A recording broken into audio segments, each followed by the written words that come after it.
Hello guys, আসসালামু আলাইকুম। সবাই কেমন আছো? আশা করছি সবাই অনেক ভালো আছো। তো আজকে আমি শুকটি দিয়ে পুরল ভাজি করব। তো শুকটিটা হচ্ছে চিংড়ি, ছোট চিংড়ি। তো চিংড়িটা এখন ভাজি করে নেব।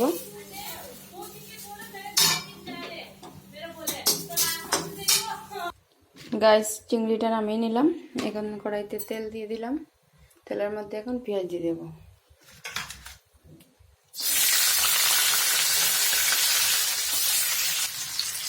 পেঁয়াজটা লাল করে ভাজি করে নেব।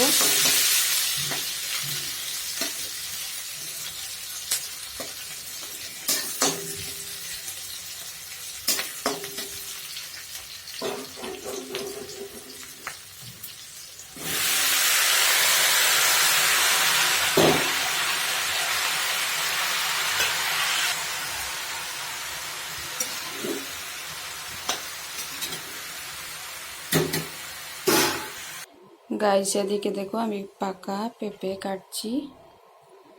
তো এদিকে আমি টমেটো কুচি দিয়ে দিলাম আর সব মশলা দিয়ে দেব।